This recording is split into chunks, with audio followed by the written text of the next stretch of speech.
gente se organizou e pensou sobre conversar sobre esse tema, que já é um tema que eu venho sugerindo para o Wesley há muito tempo, tendo em vista que eu acredito nisso. Eu vou contar para vocês como é que eu comecei a acreditar nisso. Bom, eu atendi uma paciente, ela estava há 2 anos afastada, e o psiquiatra dela era o Dr. Roberto, esposo da doutora Karine. E eu falei, eu quero conhecer esse moço.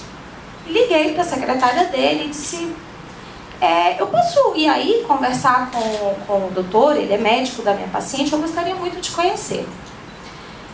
E por que eu tive esse interesse em conhecer o Dr. Roberto? Porque o discurso dela era um discurso integrativo. Do tipo, eu preciso tomar a medicação, ele pediu para eu fazer uma atividade física e ele recomendou que eu preciso fazer a psicoterapia, doutora. Eu era contra a medicação. Eu achava que não, medicação só em último caso. Então eu precisei transformar o meu conhecimento, eu precisei ir um pouco além daquilo que eu acreditava e superar um pouco o nível de conhecimento.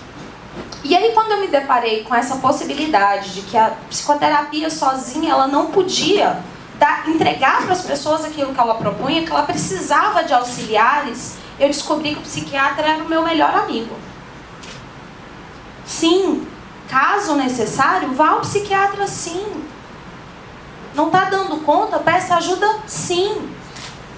E aí adiantando um pouco mais, conversando ainda com o Dr. Roberto, e depois logo em seguida eu conheci a doutora Karine e a gente começou a conversar muito. E aí eu ouvi esse discurso da atividade física. E eu comecei a pesquisar um pouco, eu comecei a me interessar pelo assunto. E aí eu estava planejando a palestra, eu falei, eu não vou entrar na parte médica, obviamente, porque eu não sou médica, e não vou entrar na parte da educação física propriamente dita. Qual foi a minha proposta para gerar valor, para agregar valor para vocês aqui? Como a doutora Karine disse, vocês saíram da casa de vocês, né, na terça-feira, um dia inteiro de trabalho, e vieram aqui prestigiar, mas para isso a gente se propõe a gerar valor para vocês. Eu me propus a falar um pouco com vocês sobre as emoções. O que emoção tem a ver com atividade física? O que emoção tem a ver com saúde mental? Absolutamente tudo, né? A gente percebe, na grande maioria das vezes, que a gente não está bem quando a gente começa a prestar atenção nas nossas emoções. A gente percebe que a gente está desmotivado para aquela prática esportiva quando a gente começa a prestar atenção nas nossas emoções. E aí, baseada não totalmente, mas bastante fundamentado no estudo do Goleman, que escreveu o livro Inteligência Emocional, por que eu gosto tanto dele? Eu sei que tem contra e a favor, ele tem muita coisa boa, tem muita coisa que não é tão legal, mas tem muita coisa boa. O Goleman, ele apresenta as emoções em 7 níveis. A gente estuda as emoções basicamente em 5 níveis, eu vou apresentar cada um deles para vocês. Lógico que eu vou botar o fator surpresa, eu não vou botar todas de uma vez, eu vou apresentar uma por uma. Mas, levando em consideração as nossas emoções, eu fiz questão de gravar essa questão ali para vocês, que o Goleman traz no livro dele, que diz o seguinte: diferentes tipos de emoções preparam o corpo para diferentes tipos de respostas. O que a atividade física tem a ver com o nosso fator emocional? O que a atividade física tem a ver com o nosso desenvolvimento emocional, cognitivo, físico, fisiológico? Absolutamente tudo. Então, partindo desse pressuposto, né, sendo parametrada por essa fala especificamente, a gente vai falar sobre algumas emoções. Quem aqui já assistiu o filme Divertidamente? Quem gostou do filme? Sensacional. Eu só no cinema assisti 3 vezes, porque eu não conseguia me desapegar do filme. Eu falava assim, alguém falava, nossa, eu não assisti Divertidamente, eu vou com você. Peraí que eu vou junto. E fui 3 vezes ao cinema. Então as outras vezes eu não vou nem contar pra vocês não falarem que eu sou obcecada. Mas aí era óbvio que eu não ia perder a oportunidade de trazer aqueles personagens tão simpáticos e fofos.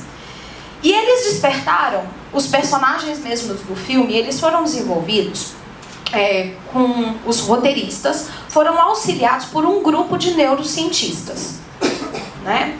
Então, tudo que está lá no filme, claro que a gente vai abstrair a parte do exagero, mas tudo que está no filme tem base neurocientífica. A raiva, a gente pode pensar assim, nossa, mas que ruim, né, ter raiva? Não, é muito legal. A raiva, ela é um fator que prepara, lembra lá que as emoções preparam o nosso corpo para reações? Então a raiva, ela prepara o corpo inteiro, fisiologicamente, para uma ação vigorosa.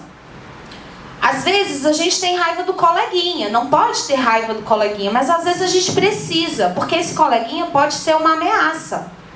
E aí, para eu me defender desse coleguinha, eu preciso ter essa emoção que vai disparar alguns mecanismos dentro do meu corpo, que a doutora já mostrou ali, neurológicos, químicos e físicos, para ter essa resposta rápida. Então a raiva, ela tem essa função.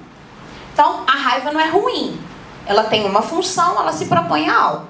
As emoções e essas reações, elas estão aptas e prontas e elas foram destinadas a nos proteger. Grava esse fator aí. E aí a segunda emoção é o medo. O medo, ele já prepara o nosso sistema fisiológico para duas atividades. Ele nos prepara tanto para atacar ou correr, ou para se esconder. Então ele faz o organismo ter uma retração e ter um mecanismo de retenção e contenção para você não se expor ao medo. Como eu disse para vocês, esses mecanismos, eles são sempre usados para nos defender. Então, quando a gente está num estado, né, que esse corpo foi alertado que algo está acontecendo e esse algo não é legal, ele vai preparar para duas funções. Ele vai irrigar toda a parte muscular muito próxima do osso, mais especificamente nas pernas, para dar aquele impulso de correr. Ou ele vai tirar todo o seu sangue e fazer você ficar paradinho, escondido. Isso, se a gente pensar nos tempos de hoje, nossa, Kelly, quando que eu tenho que ter medo para me esconder? Tá maluca? A felicidade, ela vai pegar aqueles fatores negativos, aquela tendência que a gente pode ter em determinados momentos, de ter uma avaliação negativa dos fatores, muito embora às vezes os fatores sejam efetivamente negativos. Se a gente é acometido dele o tempo todo, durante muito tempo, o que vai acontecer, doutora? A gente vai ficar deprimido.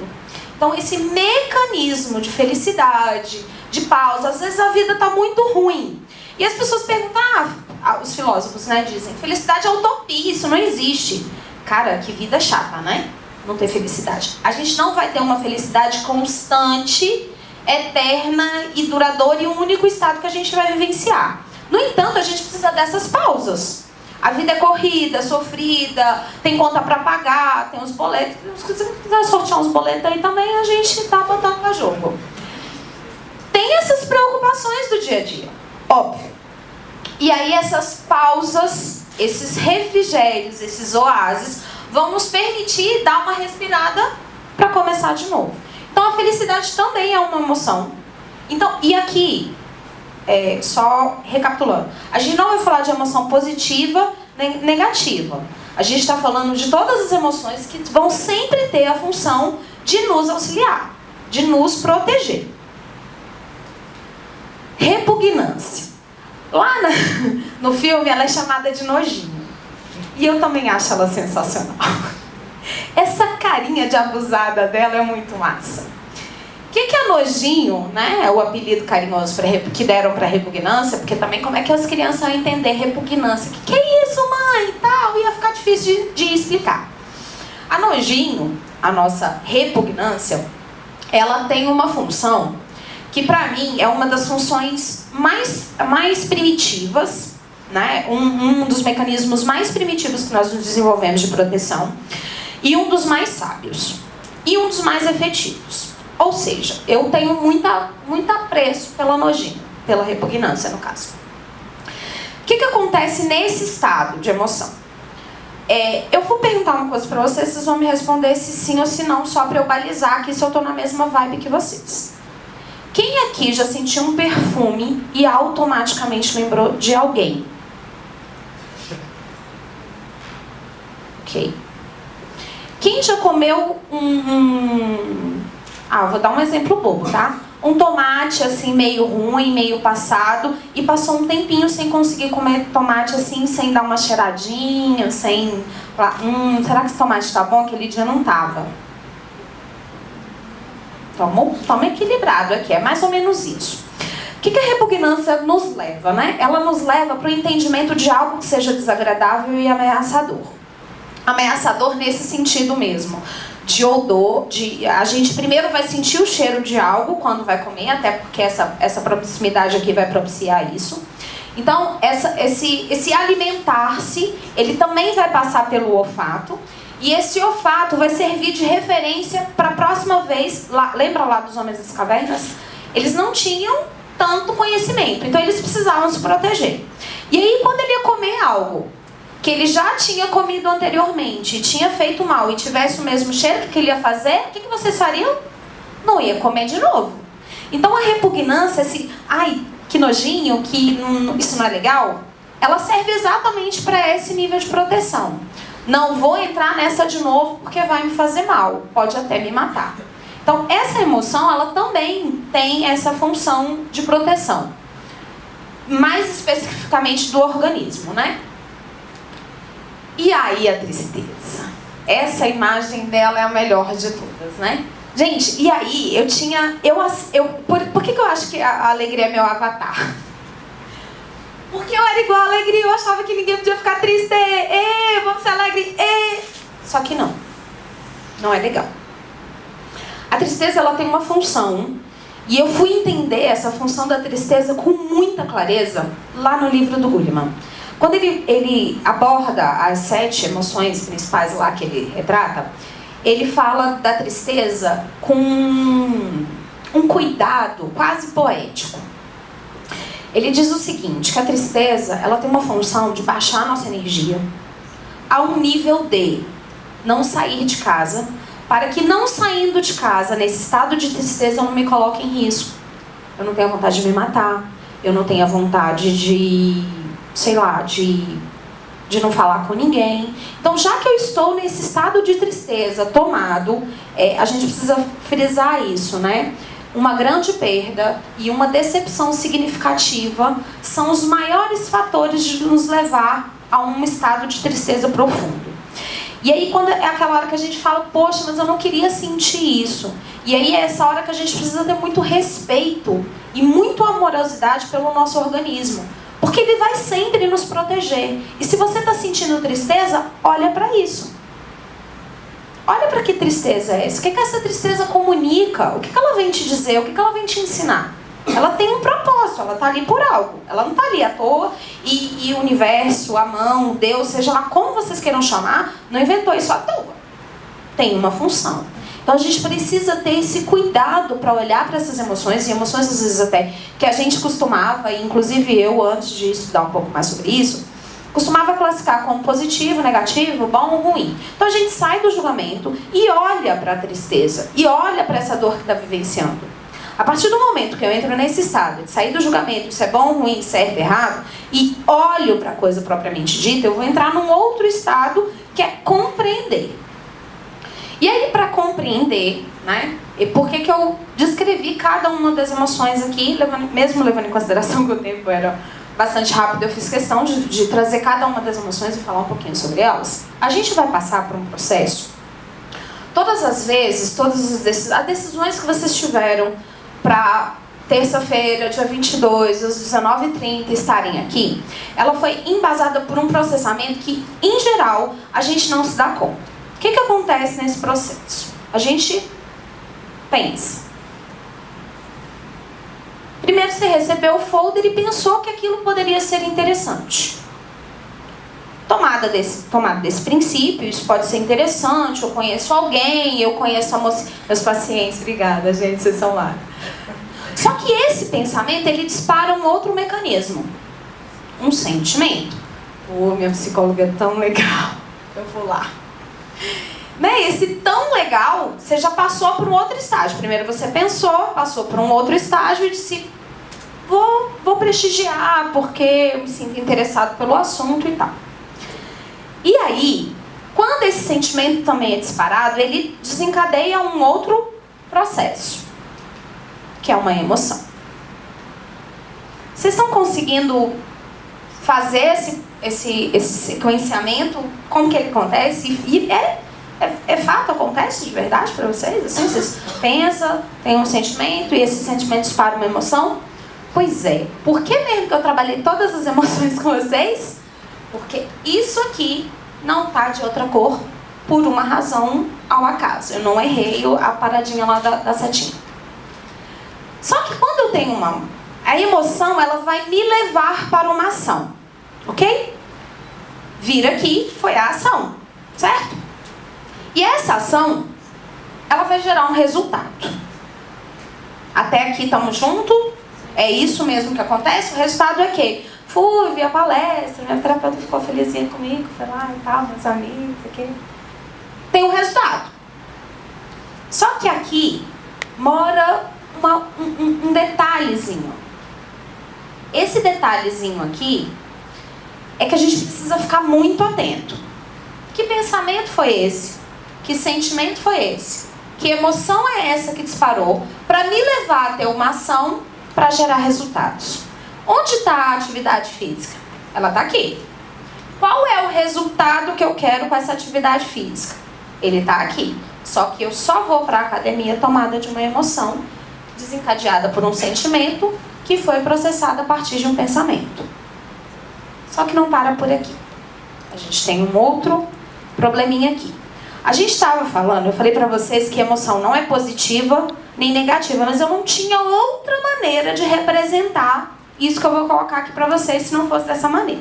Então eu tenho aqui uma emoção positiva, ok? Essa emoção positiva, ela vai disparar um resultado positivo, certo?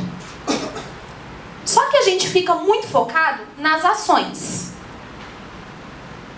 Se eu for na palestra, se eu isso, se eu aquilo, e a gente para de observar que emoção foi essa que me levou a fazer algo. Só que da mesma maneira como esse sequenciamento acontece, esse aqui também acontece. E aí é que eu vou causar aqui algum desconforto, que a ação, ela pouco interfere no resultado. Eu posso fazer uma coisa muito boa e ter um resultado negativo? Eu posso fazer uma coisa muito ruim e adquirir um resultado positivo? Então, para onde que eu tenho que olhar na minha vida? Na emoção. A gente poucas vezes olha para que emoção está me levando para a tomada dessas decisões. E são as tomadas de decisões que vão gerar as minhas ações e vão gerar esses resultados. No entanto, é a emoção que vai desencadear se ela é positiva. Por que ela é mais importante? Porque às vezes a emoção negativa, ela vai gerar um resultado negativo. E a emoção positiva vai desencadear um resultado positivo.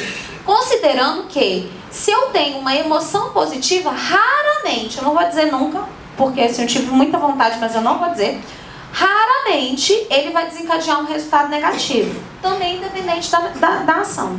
Porque a emoção que eu coloco naquela ação, ela vai automaticamente me propiciar determinados resultados. Bom, aí eu vou agregar um fatorzinho aqui, um detalhe, a cereja do bolo, a intenção. Eu coloquei ela ali na emoção, mas eu não sei se ela tá bem ali não, tá?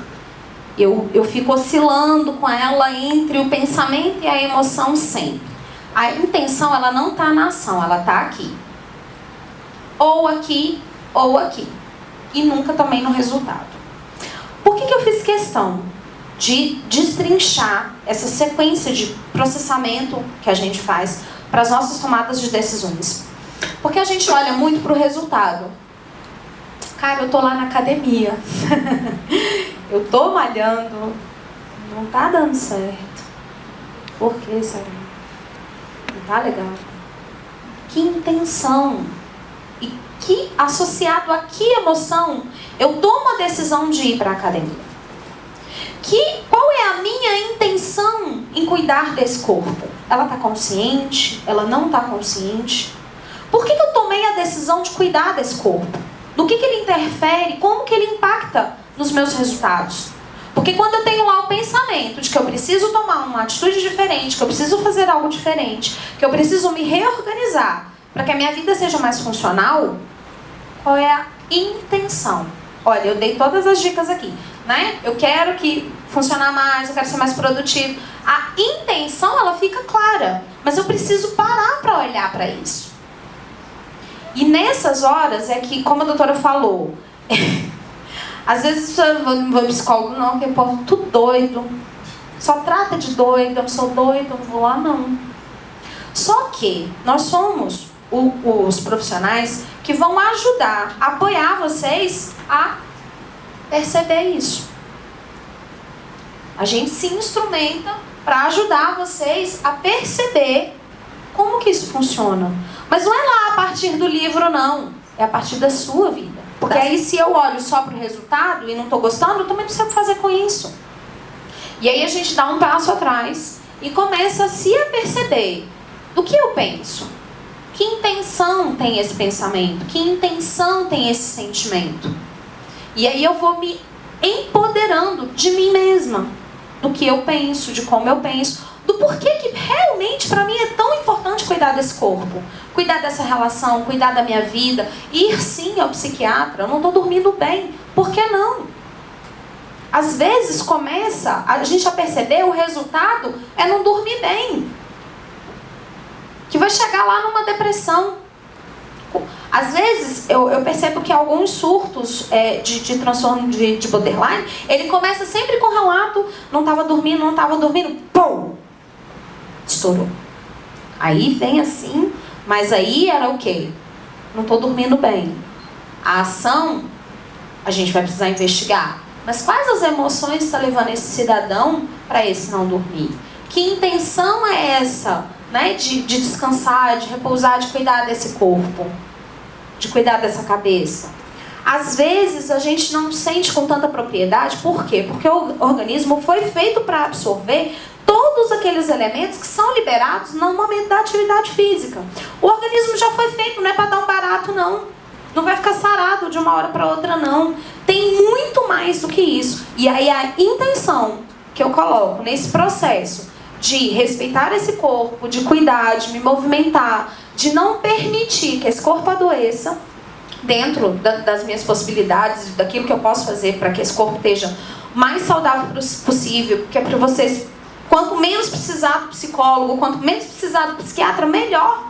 A gente não está aqui para fazer, como é que eu falo, apologia, vamos todo mundo lá tomar umas doguinhas. Não, é para ficar bom. Eu não entro no processo psicoterápico, porque vai durar 10 anos. Pode durar. Mas a minha intenção positiva é de que fique o melhor o quanto antes. É pra ficar bom. E eu ouvi isso do Dr. Roberto. Acho que foi assim, uma das falas que mais me emocionaram nele. A gente passou quase 1 hora conversando. E quando ele disse isso com muita ênfase, com muita determinação, Kelly, paciente é pra ficar bom. Não é pra ficar aqui pro resto da vida, não. É pra... Vai precisar, usa, trata, acabou, vai embora. Agora, atividade física não. Atividade física não, né, professora? É verdade. Atividade física não tem opção, gente. Eu lamento dizer isso para vocês. Então, a gente faz esse trabalho de apoio, né? Considerando que a atividade física, que o mover esse corpo, que cuidar desse corpo, cuidar desse cérebro, seja por meio do que for preciso, entender essa cadeia de processamento que eu faço dentro da minha cabeça, essa lógica, entender que se o meu cérebro está com uma disfunção neuroquímica, eu preciso ajustar isso. E tem uma pergunta que sempre passa pela minha cabeça, se existe alguma coisa que já comprovou quem afeta o quê? Se o cérebro primeiro adoece e adoecendo adoece as emoções, ou se as emoções adoecem o cérebro. E se eu ainda não conseguir chegar a uma conclusão? Quem nasceu primeiro, o ovo ou a galinha? É porque eu só chequei aqui com a parte científica do negócio, porque eu não consegui encontrar em lugar nenhum. Eu vivo procurando, né, para saber se tem algum estudo, algum artigo mais recente que responde isso.